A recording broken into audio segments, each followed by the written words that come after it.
Geoffrey Chaucer was an English poet, author, and civil servant. He was celebrated as the father of English poetry. He is best known for his The Canterbury Tales. Written in Middle English, it portrays a group of pilgrims traveling to Canterbury, each telling stories that reflect different aspects of medieval society. Chaucer skillfully combines humor, satire, and realism, offering moral insight while entertaining. As both narrator and character, he provides a vivid picture of 14th century life and human nature. Written in Middle English, it was a groundbreaking because most serious literature of his time was written in Latin or French. Chaucer's work helped establish English as a respected literary language. He died in 1400 and was buried in Westminster Abbey, Poets' Corner.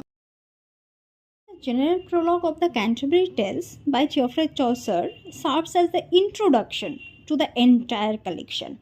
So, written in Middle English in the late 14th century, it sets up a frame story where a group of pilgrims traveling together to the shrine of St. Thomas Becket in Canterbury. So, let's discuss the opening scene of the general prologue. So, it begins with a famous description of spring, when April's rain bring new life, bird sings, and people feel inspired to go on pilgrimages.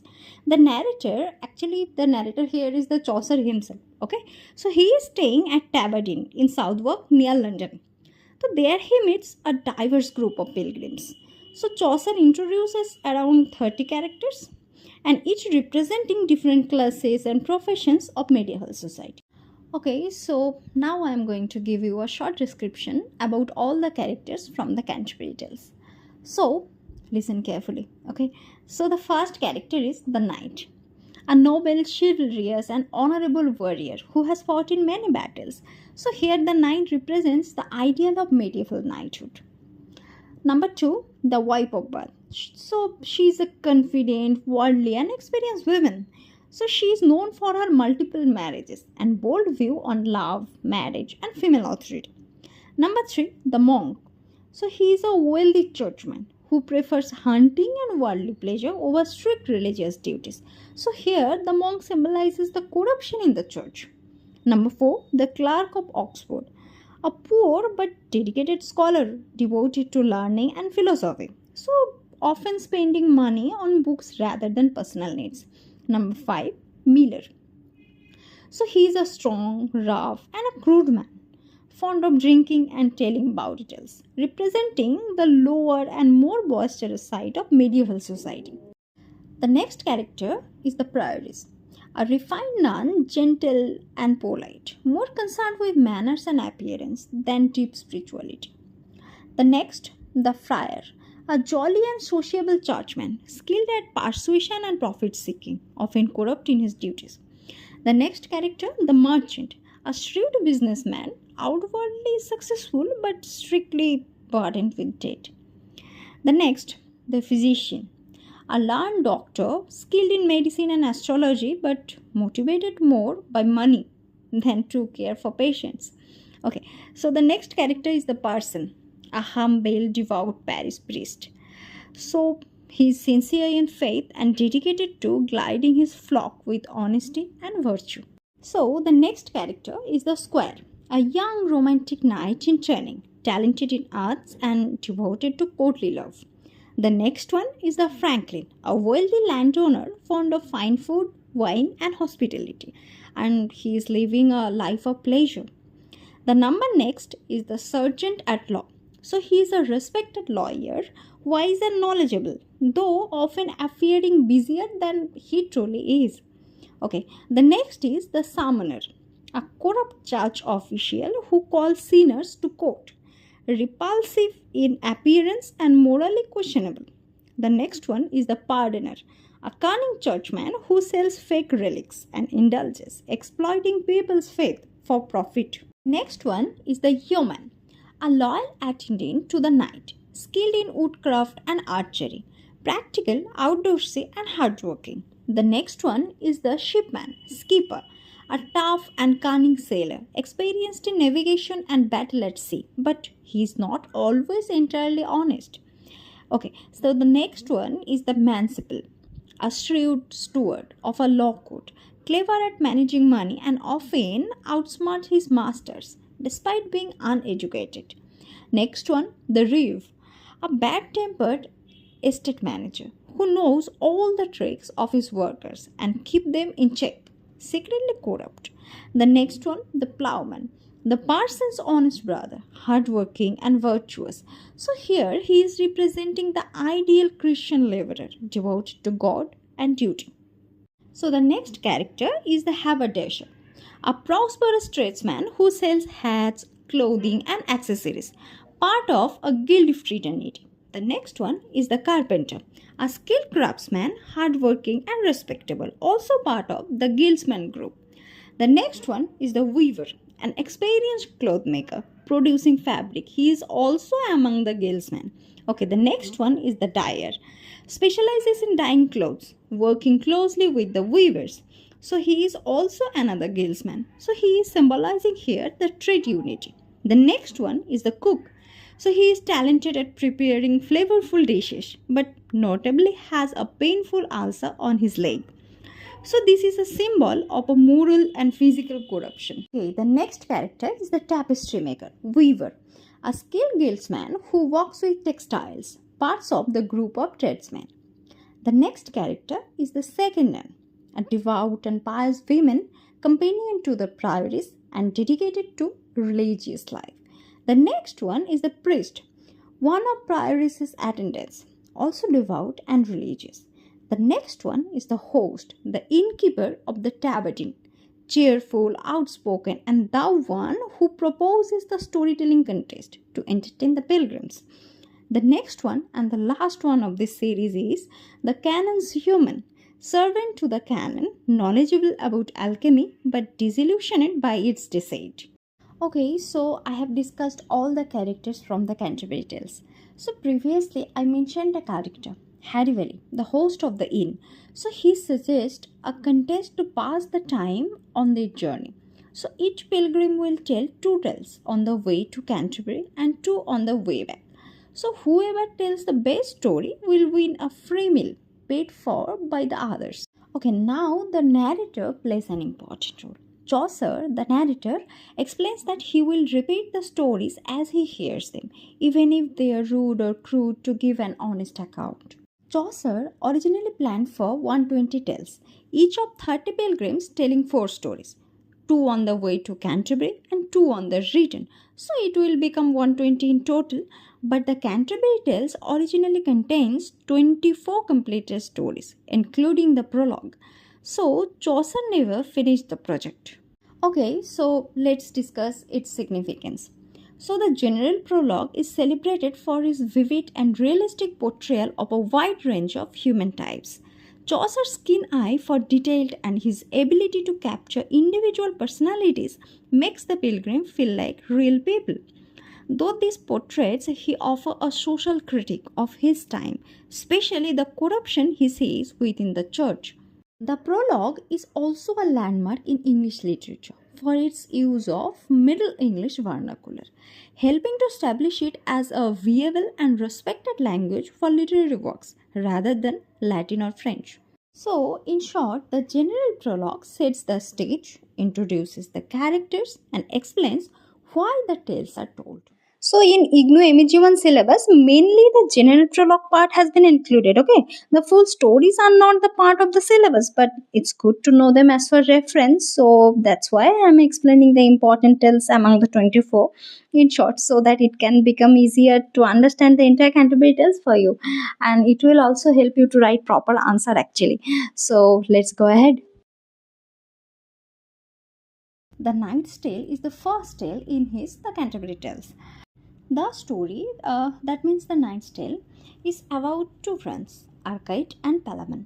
Actually, they are the protagonist. Okay, so they became rivals after both falling in love with the same woman, Emily. The poem normally opens with the story of legendary Theseus. Theseus, who was the Duke of Athens. So he was returning to his native Athens after conquering the country of the Amazons. After that, he married their queen Hippolyta, whose name was Hippolyta, and also brings her younger sister Emily with them. So, on the way, Theseus encounters a group of women who inform him that they are grieving their loss of their husbands who were killed at the siege of the city of Thebes. So, Creon, the lord of Thebes, has dishonored them by refusing to cremate their bodies. So, Theseus quickly slays Creon, conquers the city, and returns the bone of the slain husbands to the women. So, after the war, Theseus suddenly discovers two wounded enemy soldiers lying on the battlefield, nearing death. Rather than kill them, he mercifully heals the Theban soldiers' injuries, but condemns them to a life of imprisonment in the Athenian tower. The prisoners, named Palamon and Arcite, actually the protagonists I mentioned before, and they are cousins too. Several years later, one morning, Palamon and Arcite catch sight of Emily. Who is Emily? Theseus' sister-in-law, from the window of their tower cell and fall desperately in love. Because both knights claim their love for Emily, their friendship gives way to hostility. About this time, a friend to both Theseus and Arcite arrives in Athens. Who is this friend? Duke Perotheus. So he secures Arcite's release on the condition that he never returned to Athens. So at this point, both knights think the other luckier. Why? Palamon, because he can still see the beautiful Emily. Arcite, because he can raise an army and capture her. Sometime later, Arcite disguised himself and came back to Athens and then takes a job as a page in Emily's chamber. Meanwhile, Palamon, after 7 years of imprisonment, escapes from the tower and flees the city into the nearby woodland. Palamon then hears Arcite's song and monologue while sneaking through the woods. They confront each other then, and each claiming the right to Emily. Arcite challenges his old friend to a duel the next day. Theseus, out on a hunt, finds these two warriors brutally hatching away at each other. At this point, Palamon reveals their identities and their love for Emily. Theseus is about to respond by killing them, but the women of his court, especially his queen and Emily, intervene, pleading for Palamon and Arcite's life. So now Theseus proposes a formal tournament in 1 year with each knight supported by 100 knights. The winner will get the hand of Emily. Theseus prepares for the tournament by constructing an enormous stadium. On the evening before the battle, Palamon, Emily, and Arcite pray. Palamon prays to Venus, goddess of love. Emily prays to Diana, goddess of chastity, and Arcite prays to Mars, god of war. All received a vision indicating that their prayers will be answered. So the three prayers and resulting promises cause confusion in the heaven until Saturn, who is Saturn, the god of destiny. So Saturn promises that Palamon will win his love and Arcite who will win the battle. So the battle begins as usual, and after much heroic fight, Palamon is badly wounded, and then Arcite is declared the winner. So now, at Saturn's request, the earth shakes beneath Arcite. The knight's horse throws him, crushing his chest. On the deathbed, Arcite expresses his love to Emily, and then he tells her that if she decides to marry another, she should remember Palamon, because who possesses the qualities of a worthy knight, according to Arcite, obviously. Then Arcite dies, and Theseus arranges a great funeral for him after that. After a long period of mourning, Palamon and Emily are married and live out their lives in a love unbroken. And the story ends here. Geoffrey Chaucer's The Miller's Tale is a humorous story about love, trickery, and revenge. So, it tells of John, an old carpenter who lives with his young wife Alison. A clever scholar, Nicholas, rents a room in their house and falls in love with her. So, to spend the night with Alison, Nicholas tricks John by claiming a great flood is coming and convinces him to sleep in hanging tubs. So while John is tricked, Nicholas and Alison enjoy their affair. Meanwhile, another lover, Absalom, tries to kiss Alison but is cruelly pranked. When he returns for revenge, he burns Nicholas with a hot iron.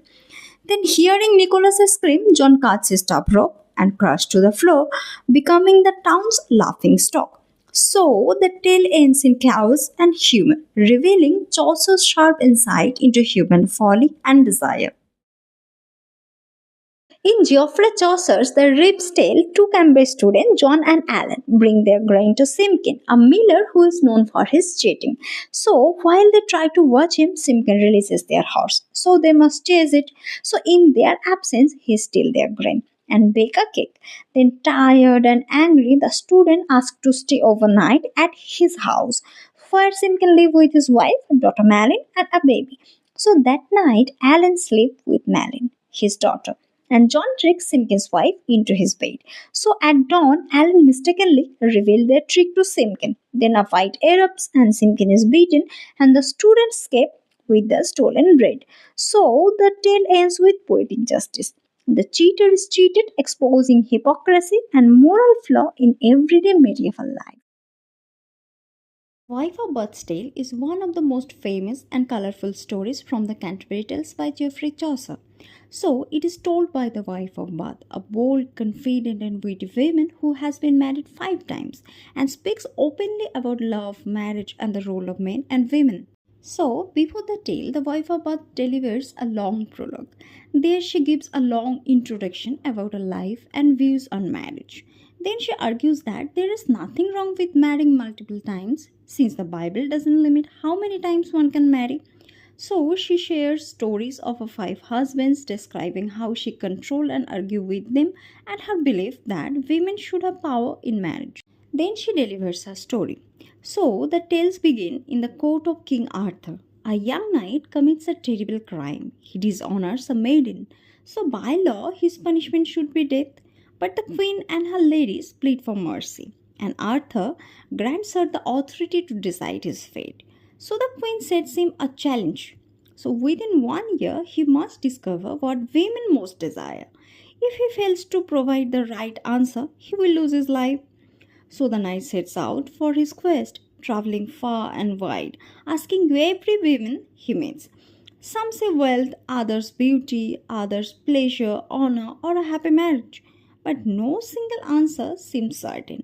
As the year nearly ends, he despairs until he meets a poor, old, ugly woman in the forest. So the old woman promises to save him if he agrees to marry her in return. Desperate to live, he accepts. She then gives him the answer.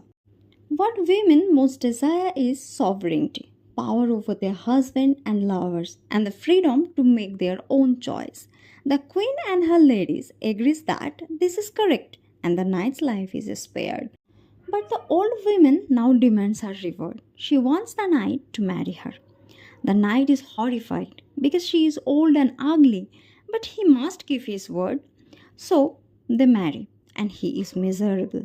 So on their wedding night, the old woman gives him a choice. Number one, she can stay old and ugly but be a faithful wife. And number two, she can become young and beautiful but she might not remain loyal. The knight then thinks deeply and finally replies, the choice is yours. Whatever pleases you, I will accept. At that moment, the old woman transforms into a beautiful, young, and faithful wife. So, by yielding sovereignty to her, the knight gains both beauty and loyalty, and he learns the true key to harmony in love, respecting a woman's will. So, in the conclusion, it can be said that The Wife of Bath's Tale is more than a medieval fable. It is a powerful message about women's right and equality. In a society where women were often silenced, Chaucer gives voice to the idea that love and marriage cannot flourish without respect and autonomy for women. So, the wife of Bath, through her tale, proves a lifelong belief. When women are granted sovereignty in their choices, relationship becomes balanced, meaningful, and truly happy. In Geoffrey Chaucer's The Pardon's Tale, three young men spend their life drinking, gambling, and swearing in a tavern in Flanders. So, when they hear that their friend has been slain by death, so here death is a symbol of plague or fate, okay? So, they angrily vow to find and destroy death. So, on their way, they meet an old man who says that he has long avoided death but directs them to a oak tree nearby. So, they discover not death but a great pile of gold coin. Since they can't carry the treasure by daylight without suspicion, they send one man to town for food and wine. The other two left behind plot to kill him when he returns, while the man in the town buys poison to kill the other two. So when he come back, they murder him and then drink the poison wine themselves and die in their own greed. So, moral of the story, greed is the root of all the evil.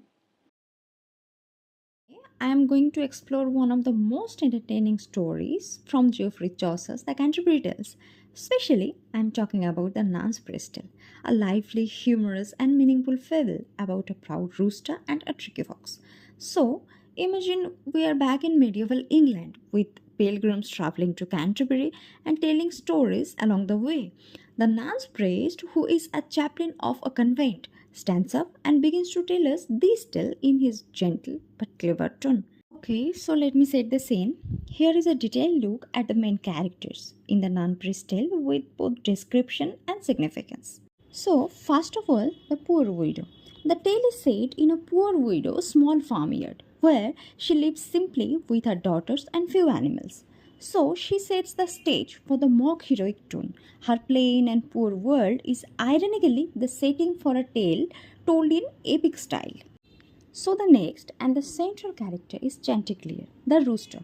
He is a magnificent rooster with bright plumage, a proud bearing, and a golden crow that keeps time perfectly with the sun. He is portrayed in a mock heroic fashion like a noble knight. He is proud, vain, intelligent, but also easily deceived. The next character is Partlet, Chanticleer's favorite hen, described as beautiful, wise, practical, rational, somewhat dismissive. The next and the final character is the fox, Reynard, a cunning fox who sneaks into the farmyard. Like Chanticleer, he is also described in mock heroic language, almost like a cunning knight or a trickster. Now it's time to describe the story. So, once upon a time, on a small farm in England, there lived a proud and handsome rooster named Chanticleer. Chanticleer was not an ordinary rooster. He had beautiful feathers, a loud crow that could wake the whole village, and he was far and wide known for his magnificent voice. He lived in a peaceful hen house with several hens, the most beloved of whom was Partlet, his favorite hen. So one night, Chanticleer had a strange dream. In his dream, he saw that a terrible beast came and carried him off. Naturally, being so proud and self important, Chanticleer was very worried about this ominous vision, so he told Partlet about it, hoping she could comfort him. But Partlet was practical. She dismissed the dream as nonsense, telling him that dreams were meaningless and probably it's just the result of bad digestion or ill humors. So she asked him to stop being so superstitious. Chanticleer, however, remained uneasy, though he tried to regain his confidence. The next morning, as Chanticleer strutted around the farm, crowing proudly and showing off his splendid feathers, he was unaware that a cunning fox had been watching him all along. This fox was clever, patient, and biding his time. Finally, the fox approached Chanticleer, speaking sweetly and flattering him. "Oh, beautiful Chanticleer," said the fox, "your voice is the most melodious in the world. Would you be so kind as to sing just for me?" Chanticleer, flattered by the fox's words, couldn't resist. He opened his beak wide to crow proudly, and in that moment the fox grabbed him by the neck and ran away. The hens shrieked, and the whole farm fell into chaos. The widow, her daughter, and the dogs ran after the fox, chasing him across the fields and hedges. Now, here is the clever part of the story. Chanticleer, being smart despite his pride, didn't panic. Instead, he told the fox, "Sir Fox, you may outrun the people, but when they shout after you, you should turn them back. It will prove your cleverness." The fox, proud of his cunning, opened his mouth to boast, and in that moment Chanticleer flew up into a tree, safe from harm. The fox then tried to trick him back. But this time Chanticleer had learned his lesson. No, Reynard, he said, I was foolish once, but I wouldn't be fooled again. From now, I will be wiser. So, what is the moral of the story? Chaucer wants us to see that pride and vanity can make one vulnerable to flattery and tricky. Even the wisest men fall for false praise if they are too full of themselves. Also, be careful of who flatters you. The tale is charming because Chaucer gives life and personality to animals, but also because it cleverly mixes humor, irony, and a serious moral lesson about human nature. So, next time someone presses you a little too much, remember the story of Chanticleer and the fox.